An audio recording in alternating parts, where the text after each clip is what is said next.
اللہ نے اپنے محبوب کے غلاموں کو ان کٹھن حالات میں تسلی دی. وَاضْرِبْ لَهُمْ مَثَلًا أَصْحَابَ الْقَرْيَةِ. محبوب انہیں اس شہر والے لوگوں کی کہانی سناؤ.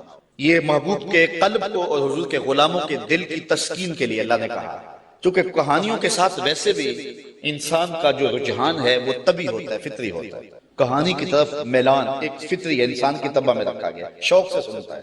کسی زمانے میں شام کو بچے دادی اماں کے بستر میں گھستے تھے کہ اس سے کہانیاں سنی، اور دادی اماں اپنی روایات، اپنا کلچر، اپنی تہذیب، اپنا تمدن اور اپنی خاندانی روایات اس کہانی کے اندر سمو کر کے ان بچوں کو اخلاقیات کا درس، اپنے مذہب کا درس اور اچھائیوں کا درس اور تقوی کا درس اس ایک کہانی میں رکھ کے ان کو دیا کرتے تھے. اور وہی ہمارا کلچر تھا، وہی ہماری تہذیب تھی، اور وہ اپنی روایات کو نئی نسل میں منتقل کر کے جاتا. جب سے ہم نے دادی اماں کا بستر چھوڑ دیا ہے اور ٹیلی ویژن کی سکرین سے تہذیب لینا شروع کر دی ہے، اس لیے ہم نے روایات ادھر سے لے لی اور وہی حقیقتوں کے اجالے اور وہی روشنیاں تھی. اور آج ہم پتہ نہیں کیا کس کو کلچر قرار دے رہے ہیں. میں 2-4 دن پہلے لاہور میں 4-5 جگہ پہ درس پہ رہا ہوں اور جگہ جگہ کلچر میلے اور کیا کچھ دیکھتا رہا ہوں، تشہیر اس کی. تو میں کہا تھا جگہ جگہ میں نے کہا یہ ہمارا کلچر نہیں ہے. جو ماہرین ہیں اور جو فنون والے ہیں وہ کہتے ہیں کہ جو کلچر ہوتا ہے کسی بھی قوم کا، اس پر جغرافیے کی اور مذہب کی چھاپ ضرور ہوتی ہے. یہ کبھی نہیں ہو سکتا کہ کسی قوم کا کلچر، اس کی تہذیب اس کے جغرافیے سے اور اس کے معتقدات سے، اس کے عقائد سے ہٹ کر ہو. تو یہ سارتا پا برہنہ کلچر، یہ ہمارا کلچر نہیں ہو سکتا. نہ مشرقی کلچر، نہ حجازی کلچر. ہمارا کلچر مغرب کی ہواؤں سے نہیں پھوٹتا، مدینے کی فضاؤں سے پھوٹتا ہے. اپنی ملت کا قیاس اقوام مغرب سے نہ کر، خاص ہے ترکیب میں تجھے قوم رسول ہاشمی. آج جو کلچر ہمیں دیا جا رہا ہے وہ قطعاً ہماری روایات نہیں ہے، ہمارا کلچر نہیں ہے، ہمارا تمدن نہیں ہے، ہماری تہذیب نہیں ہے. تو بہرحال دادی اماں سے وہ کہانیاں سننا یہ شوق اور رجحان یہ فطری ہے. تو اللہ تعالیٰ نے قرآن مجید میں کئی کہانیاں ہماری ہدایت کے لیے بیان کی. ساری زندگی انسان ماں کی خدمت کرتا رہے تو بتاؤ ماں کی خدمتوں کا بدلہ دے سکتا ہے؟ ماں کے پیار کا صلہ دے سکتا ہے؟ عرض کی گئی کہ میں اپنی ماں کو اپنے کندھوں پہ اٹھا کر کے حج کروایا ہے اور سائی اور کعبۃ اللہ کا طواف کرایا ہے، اور حالت یہ تھی کہ اگر چٹان کے اوپر گوشت کا ایک ٹکڑا ڈال دیا جاتا تو وہ بھی بھن کے کباب بن جاتا. اتنی گرمی کی شدت تھی. کیا میری ماں نے میری جو خدمت کی، میری کفالت کی، مجھے دودھ پلایا، مجھے جنم دیا، تو میں نے کیا ماں کی خدمتوں کا صلہ دے دیا ہے؟ تو جواب آیا تو نے ابھی اس کی ایک مسکراہٹ کا بدلہ بھی نہیں دیا. ماں جب ہنس کے دیکھتی ہے تو جنت کی ساری کلیاں کھل اٹھتی، اور بیٹے کی زندگی ماں کے اس ہنسنے سے جو ہے وہ عبادت ہوتی ہے. بیٹے کے لیے ماں کے جو جذبات ہیں، ماں کی جو کہانیاں ہیں، ماں کے سینے میں جو درد کے امٹتی ہوئی ایک کائنات ہے، اس کا کوئی بدل نہیں ہو سکتا. ساری زندگی ایک ٹانگ پہ کھڑا ہو کے بندہ ماں کی خدمت کرتا رہے پھر بھی حق ادا نہیں ہوگا. ماں ماں ہوتی ہے. اللہ تعالیٰ جل شانہ نے اس کو وہ درجے عطا فرمائے. بیٹے کے ساتھ جو پیار ماں کرتی ہے بھلا کوئی کر سکتا ہے؟ کوئی اتنی محبت دے سکتا ہے جتنی ماں محبت دیتی ہے؟ ساری زندگی بھی انسان محبتوں کا بدل دینا چاہے تو نہیں دے سکتا، چونکہ ماں کے پیار کا کنارہ ہی کوئی نہیں. ماں کی محبت کی گہرائی اور گہرائی کو کوئی ناپ ہی نہیں سکتا. سمندر کے پاتال تک تو شاید کوئی پہنچ گیا ہو، لیکن ماں کے پیار کا کنارہ آج تک کسی کو نہیں ملا. اللہ تعالیٰ نے اس کے سینے میں دھڑکتا ہوا جو دل رکھا ہے اور تڑپتی ہوئی جو ممتا رکھی ہے، وہ ایک مثال بنی ہوئی ہے کہ کسی نے کسی کو کہا کہ میں تیرے پہ راضی تب ہوں گی کہ اگر تو اپنی ماں کا کلیجہ نکال کے لے آئے. تو اس بدبخت نے اپنی اس محبوبہ کی خواہش کو پورا کرنے کے لیے اس اقدام کی تیاری بھی کر لی اور جا کے ماں کا سینہ چیرا اور اس کا کلیجہ نکالا، اور اپنی اس محبوبہ کی خوشنودی کے لیے تیز تیز آ رہا ہے کہ میں اس کو دکھاؤں کہ میں نے یہ کارنامہ بھی سر انجام دے دیا اور یہ چوٹی بھی سر کر لی ہے. تو تیزی سے آ رہا تھا، راستے میں ٹھوکر لگی. جب گرا تو کہتے ہیں ماں کے کلیجے سے آواز آئی پتر چوٹ تو نہیں آئی ہے. یہ ماں کے پیار کا روپ ہے، یہ ماں کی محبت کا انداز ہے. دنیا والوں، ماؤں کی قدر کو ضائع نہ کرنا. ماں کے پیار کو اور اس کی محبت کا صلہ دے تو نہیں سکتے، لیکن ساری زندگی ماں کی نوکری کرنا اور اپنے باپ کی زندگی کے اندر کبھی بھی نافرمانی نہ کرنا، یہ سعادت مندی اور خوش نصیبی ہوتی ہے۔ حضور نے منبر کی 3 سیڑھیوں پہ قدم رکھتے ہوئے آمین آمین کہا تھا، تو بعد میں پوچھا گیا حضور آپ نے ہر سیڑھی پہ قدم رکھتے ہوئے آمین کہا، تو یہ کیا ماجرا تھا؟ فرمایا جبریل آئے تھے، انہوں نے مجھے کہا تھا اس شخص کی ناک خاک آلود ہو جو ماہ سیام رمضان المبارک کو پائے اور پھر کثرت عبادت سے اپنی بخشش نہ کروا سکے، تو میں نے آمین کہا۔ پھر کہا اس شخص کی ناک خاک آلود ہو جو والدین کو بڑھاپے میں پائے اور جنتی نہ ہو سکے ان کی خدمت کر کے، تو میں نے آمین کہا۔ پھر جبریل نے کہا اس شخص کی ناک خاک آلود ہو جس کے سامنے آپ کا ذکر کیا جائے اور آپ پر درود نہ پڑے، تو میں نے آمین کہا۔ تو وہ شخص کتنا بد نصیب ہے جو والدین کو ناراض کر لیتا ہے۔ میں کہتا ہوں ساری کائنات ماں کے قدموں تلے ہے، بلکہ میرے محبوب نے جنت کو ماں کے قدموں تلے کرا دیا۔ الجنت تحت اقدام الامہات، جنت ماں کے قدموں تلے۔ ماں اتنا پیار کرتی ہے کہ جس کا کسی ترازو پہ تول نہیں ہو سکتا، اور اس کے پیار کا صلہ بدلہ ساری زندگی خدمت میں بھی گزار دیں پھر بھی نہیں دیا جا سکتا۔ اس قدر ماں کے حق کیوں ہیں؟ اس لیے کہ ماں نے بچے کو جنم دیا ہے، جس نے جنم دیا ہے اس کے اتنے حق ہیں، تو جس رب نے خلق کیا ہے اس کے کتنے حق ہوں گے؟ جس نے تخلیق کیا ہے، دست قدرت سے بنایا ہے، تو پھر اس کے کتنے حق ہوں گے؟ تو مجھے بتائیے اس شخص سے بڑا بدبخت کوئی ہو سکتا ہے جو اللہ کے حضور سجدہ ریزی نہیں کرتا؟ صبح کے وقت چڑیاں بھی اللہ کا نام لے رہے ہوتے ہیں، حشرات الارض بھی رب کا نام پکار رہے ہوتے ہیں، بلوں سے سر نکال کر جانور بھی اللہ کا نام پکار رہے ہوتے ہیں، اور اس شخص سے بڑا بد نصیب زمانے میں کوئی نہیں ہے کہ جو اللہ کے حضور جھکنا نہیں جانتا۔ جب عمر بڑھتی چلی جاتی ہے بچپنا لوٹنا شروع ہو جاتا ہے۔ وَمَن نُعَمِّرْهُ نُنَكِّسُهُ فِي الْخَلْقِ، سورہ یاسین میں ارشاد فرمایا جب ہم کو لمبی عمر دیتے ہیں کسی کو تو اس کو بچپن کی طرح پھر پلٹا دیتے ہیں۔ دانت گر گئے، سخت اور ٹھوس غذا بچوں کی طرح اب پھر وہ نہیں لے سکتا، زبان میں لکنت پیدا ہو گئی، یاداشت ہونے لگی، اور ہاتھوں پہ راشہ طاری ہو گیا، اب کوئی لقمہ اٹھا کے منہ میں ڈالے گا، وہ ساری بچپنے کی چیزیں لوٹنے لگی۔ اسی طرح سکل سماعت کا مسئلہ بھی آ گیا، اور پھر چلنے پھرنے سے بھی قاصر ہے، بول و براز چارپائی پہ ہے جس طرح بچپن میں ہوتا ہے، تھوڑا سا چلے بھی تو چارپائی کو پکڑ کے تھام کے چلتا ہے، ٹھوس غذائیں نہیں کھا پاتا، اعضاء اس کے کمزور ہوتے ہیں، مدمحل ہوتے ہیں۔ وہی حالت دوبارہ بوڑھے بزرگ کی ہو گئی، بوڑھی ماں کی ہو گئی، بوڑھے باپ کی ہو گئی، اب ان کو بھی نرم لقمے شوربے میں بھگو کے منہ میں ڈالنے پڑتے ہیں، منہ میں دانت نہیں ہے کہ چبا سکیں۔ اللہ اکبر، بار بار ایک چیز کا مطالبہ کرتے ہیں، طبیعت میں چڑچڑا پن پیدا ہو جاتا ہے، بچپنے والی ضد پلٹ آتی ہے، اور بول و براز بھی چارپائی پہ۔ اب بوڑھے ماں باپ کے خدمت گزار بچے ان کو اٹھاتے ہیں اور ان کو دھوتے ہیں اور پھر وہاں چارپائی پہ ڈالتے ہیں، لیکن اس تعفن سے، اس بدبو سے جو بول و براز کی وجہ سے پیدا ہوئی، اپنی ناک پہ کپڑا رکھ لیتے ہیں۔ تو بوڑھے ماں باپ حساسیت کی وجہ سے یہ سوچتے ہیں کہ میری اولاد اب مجھ سے نفرت کر رہی ہے، تو اف کے زمرے میں علماء نے لکھا ہے کہ بدبو سیلو، ناک پہ کپڑا نہ رکھو، چونکہ ان کو اس کی بھی تکلیف نہ ہو۔ جب چھوٹے بچے کو ماں دھوتی ہے تو اس وقت کپڑا ناک پہ نہیں رکھتی، بدبو آ رہی ہوتی ہے، لیکن یہ ماں کا پیار ہوتا ہے، تو بوڑھا ہو جائے تو پھر ناک پہ کپڑا رکھے تو بچپنے والی عمر لوٹ آئی ہے، تو ان کے ذہن میں یہ خیال آ سکتا ہے، تو تعفیف کے زمرے میں لکھا گیا کہ ناک پہ کپڑا بھی نہ رکھے، بدبو سہلے، تکلیف گوارا کر لے، لیکن ان کو اس کا احساس بھی نہ۔ اللہ اکبر، جب بچہ ہوتا ہے تو توتلی باتیں کرتا ہے، تو وہ باتیں ماں باپ کے لیے خوشی کا سبب ہوتی ہیں، سارے بہن بھائی خوش ہوتے ہیں، اس کی توتلی باتوں سے ایک تسکین ہوتی ہے ان کو۔ لیکن بوڑھا جب توتلی باتیں کرنے لگے، لہجہ ٹوٹا ہو جائے تو بعض کا بچے ہنستے ہیں۔ تو جس طرح توتلی باتوں کا لاڈ ماں باپ دیکھتے ہیں، بوڑھے کے توتلے لہجے کے بھی لاڈ دیکھے گے۔ یہ کلمہ تعفیف کے زمرے میں آتا ہے۔ تو کہا ان کے سامنے اف بھی نہ کہو اور ان کی تعظیم کرو، اپنے بازو سکیڑ دو۔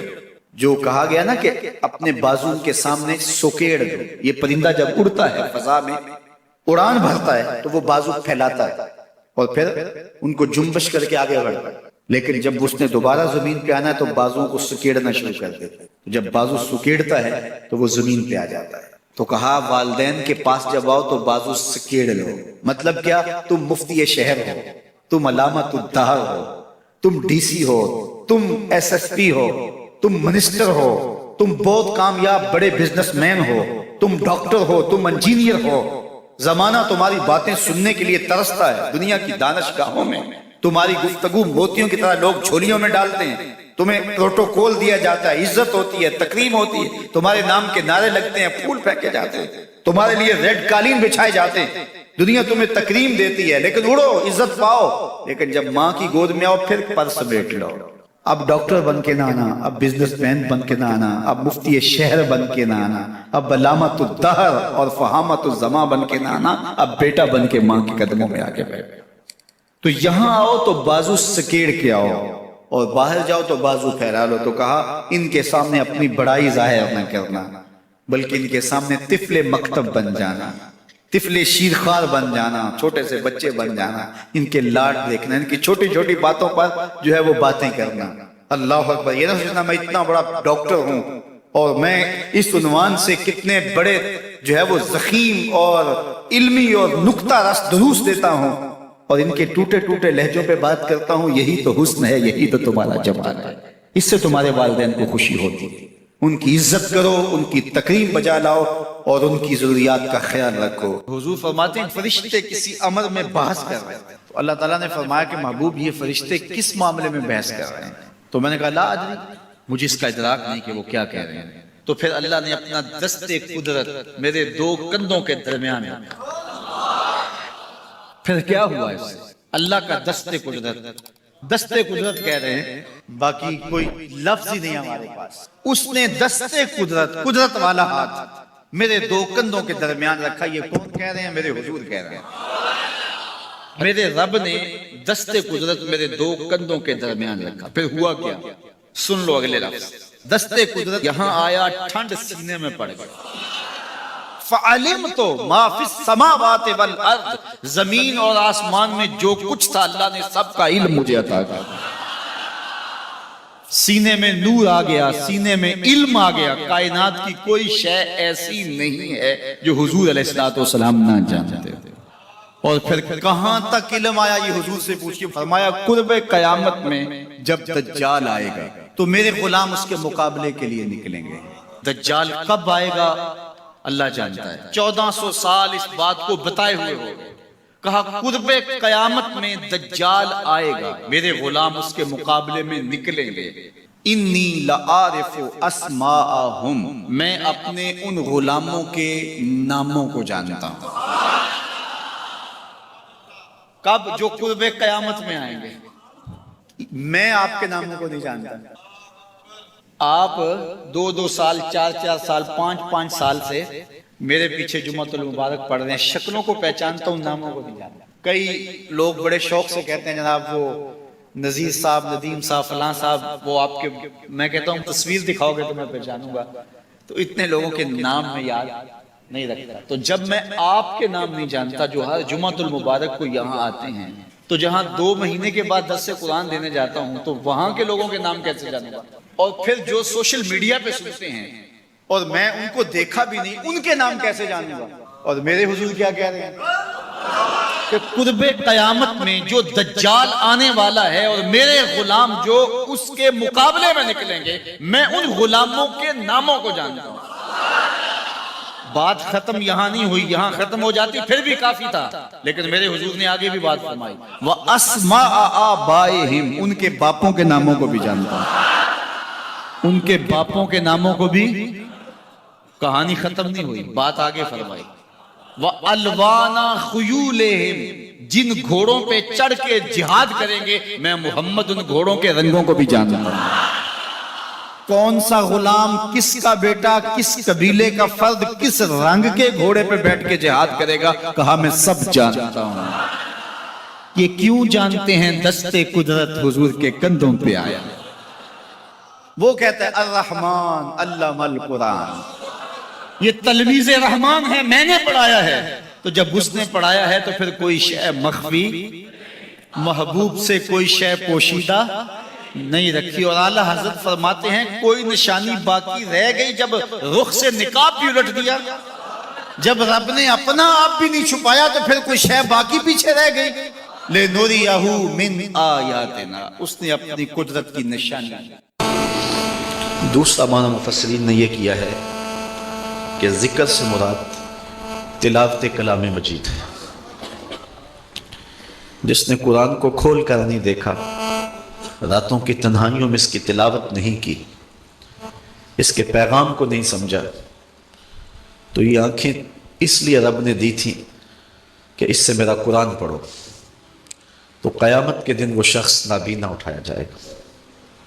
میرے حضور نے ارشاد فرمایا کہ راتوں کی تنہائیوں میں اٹھ اٹھ کے قرآن پڑھا کرو اور قرآن پڑھتے ہوئے رویا کرو۔ پھر کہا فَإِن لَمْ تَبْكُوا فَتَبَاكُوا، اگر رونا نہ آئے تو رونے کی کوشش کیا کرو۔ حضرت داتا گنج بخش علی حجویری سے ایک مرید نے پوچھا، حضرت اگر رونے کی کوشش کریں پھر بھی رونا نہ آئے؟ فرمایا مقدر پہ رویا کرو، اتنے سنگ دل ہو گئے ہو۔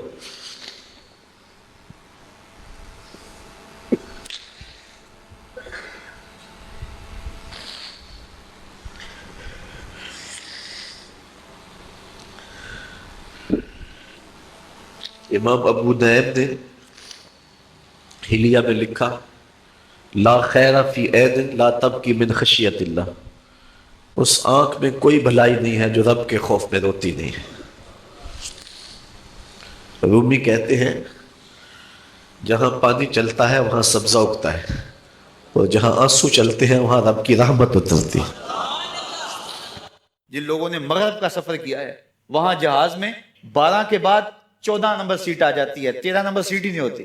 یہ منحوس عدد ہے، یعنی آج وہ کہیں اڑانے بھر رہے ہیں اور کہاں سے کہاں پہنچ گئے، لیکن یہ ذوف الاعتقادیہ پوری دنیا کے اوپر موجود۔ تاریخیں مخصوص ہیں کہ ان تاریخوں کو شادی کرو گے تو برکت ہوگی، اگر ان کے علاوہ کسی اور تاریخ میں شادی کرو گے تو ٹوٹ جائے گی۔ ہمارے ہاں بھی کچھ لوگ کہتے ہیں کہ سفر کے مہینے میں شادی ہو تو شادی کامیاب نہیں ہوتی، اور اگر کامیاب ہو بھی جائے تو اولاد نہیں ہوتی، اولاد ہو بھی جائے تو نیک نہیں ہوتی۔ عجیب فلسفہ ہے۔ سیدہ فاطمہ الزہرا رضی اللہ تعالی عنہا کی شادی حضرت سیدنا علی المرتضیٰ رضی اللہ تعالی عنہ سے سفر کے مہینے میں ہوئی۔ مجھے بتاؤ ایسی کامیاب شادی بھی کوئی ہو سکتی ہے، اور ایسا اچھا جوڑا بھی کوئی ہو سکتا ہے، اور پھر کہتے ہیں اولاد نہیں ہوتی، حسن حسین اور زینب پیدا ہوئے۔ ایسی اولاد بھی ہو سکتی ہے، اچھا اولاد ہو جائے تو نیک نہیں ہوتی۔ مجھے بتاؤ حسین جیسا نیک کون ہوگا، حسن جیسا نمازی کون ہوگا، اور زینب جیسی پردے دار کون ہوگی؟ تو یہ لوگوں کی اپنی خواہشات ہیں، زبان پہ جو کہہ دیے لوگ وہی مان گئے۔ میں نے دیکھا ہے کہ بعض اوقات لوگ 1 گھنٹے کی تقریر سننے کے بعد بھی پھر بھی کہتے ہیں نہیں اصل ہمارے خاندان میں وہ واقعی منحوس ہے، فرق تو پڑتا ہے۔ جب اللہ کے محبوب نے کہہ دیا لا تجارہ، کوئی منحوس نہیں ہے، نہ دنوں میں منحوس، نہ ساعتوں میں منحوس، نہ افراد میں منحوس، ہمارے الو بھی منحوس نہیں ہے۔ تمہارے اندر کی برائیاں ہیں جو مجسم ہو کے تمہارے سامنے آتی ہیں، اس لیے کوئی منحوس نہیں۔ ہمارے والدین نے بچپن میں ہی ہمیں یہ باتیں اچھی طرح سے ازبر کروائیں اور ہماری تربیت اس طرح کی کہ ہم الحمدللہ کبھی بھی ذوف الاعتقادی کا شکار نہیں ہوئے۔ تو آپ بھی اپنی اولادوں کی ابھی سے ایسی تربیت کریں کہ ان کا توکل اللہ پر ہو، ان کا توکل اللہ کی بابرکت ذات پہ ہو، اور اسی پہ بھروسہ کرنے والے ہوں۔ جب اس پہ بھروسہ کرنے والے ہوں گے تو زندگی سوکھی گزرے گی، کبھی مشکل آ بھی جائے گی تو پریشانی نہیں ہوگی کہ دیکھیے کبھی خنداں کبھی گریاں، کبھی اللہ کچھ عطا کرتا ہے کبھی کچھ عطا کرتا ہے۔ وہ محمود غزنوی کو بوڑھے لوگ محبوب تھے، لیکن سب سے زیادہ محبوب ایاز تھا۔ تو ایک دن اس نے اس کو خربوزہ دیا تو وہ چٹخارے لے کے کھا رہا تھا۔ بادشاہ نے چکھا تو وہ کڑوا تھا، کہا ایاز یہ تو کڑوا ہے؟ تو کہا کہ حضرت ہاں کڑوا ہے۔ تو کہا پھر تم مزے سے کھا رہے ہو؟ کہا ساری زندگی ساتھ سے میٹھی نعمتیں کھائی ہیں، آج ایک کڑوا مل گیا تو پھینک دوں؟ جب اس پہ توکل ہوگا تو کبھی تکلیف آئے گی تو بندہ کہے گا کوئی بات نہیں، جے سونا میرے دکھ وچ راضی تے میں سکھ نو چلے ڈاواں، تو بندہ کہے گا ٹھیک ہے کوئی بات نہیں ہے، یہ اس پہ بھی میں خوش ہوں۔ تو جب توکل اس پہ ہوگا تو پھر بندہ اس تکلیف میں بھی لذت لینے کا راستہ نکال لے گا۔ اور اگر یہ ہو کہ اس منحوسہ کی وجہ سے یہ سب کچھ ہوا ہے، کچیچیاں چڑھیں گی اس کے اوپر، کس نے یہ کیا ہے، مار دوں قتل کر دوں، اس کو چھوڑوں نہ، زمین پہ رہنے کا حق ہی چھین لوں اس سے کہ اس منحوسہ کی وجہ سے یا اس منحوس کی وجہ سے یہ ہوا ہے۔ کوئی کسی کی وجہ سے نہیں ہوتا، یہ ہماری اپنی بدعمالیوں کی سزا ہے۔ اگر کوئی ہمیں نقصان در نقصان ہو رہا ہے تو توبہ کریں، اپنے گناہوں پہ غور کریں، کسی سے دھوکہ تو نہیں کر رہے، کسی کا دل تو نہیں دکھایا، ظلم تو نہیں کیا، اپنے ماں باپ کی نافرمانی تو نہیں کی، اور اگر ہمیں خیر پہنچ رہی ہے تو اللہ کا شکر ادا کریں. اور آج اندازہ نہیں ہے ہم کو کہ جس کی بیٹیاں گھر کی دہلیز پہ جوان اس کی زندگی کتنی کٹھن گزر رہی ہے. کوٹھے تے چڑھ ویخ فریدا تے کر کر بل دی اگ.